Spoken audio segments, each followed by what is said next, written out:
At National History Day, our goal is to work with educators to engage students in the classroom with project-based learning strategies. We make history an active process, with the students taking charge of their learning.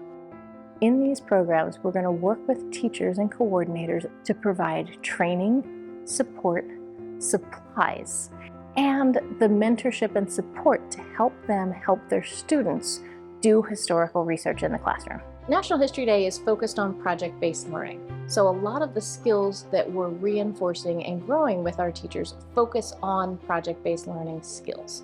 We've been looking at ways to help students identify primary, secondary sources, and then also better ways to engage in research. How to do a flow chart, how to research properly. How to dig deeper on basic topics, how to ask those bigger level questions. How do we teach students to understand context, both short-term, long-term?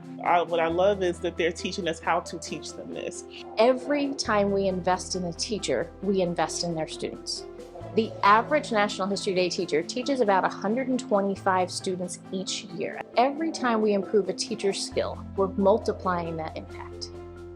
Every teacher realizes that students don't learn very well by just sitting back and listening. To really learn something, I think most people understand you need to be part of it.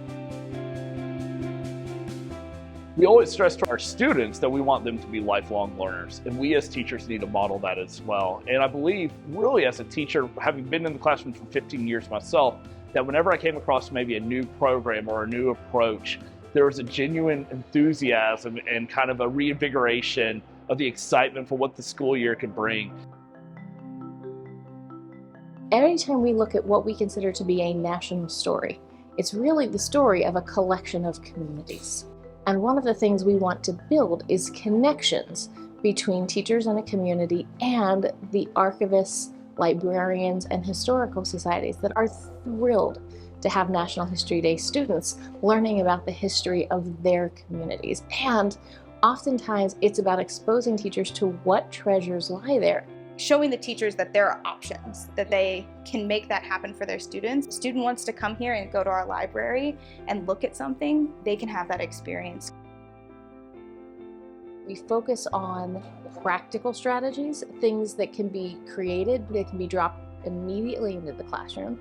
But we also spend a lot of time talking about differentiation and how to modify or adapt to meet the needs of a particular learner. Because National History Day isn't just for gifted and talented or high-flying students. It's for every student. And often, the students that struggle are the ones who need the project-based learning and the active learning strategies the most.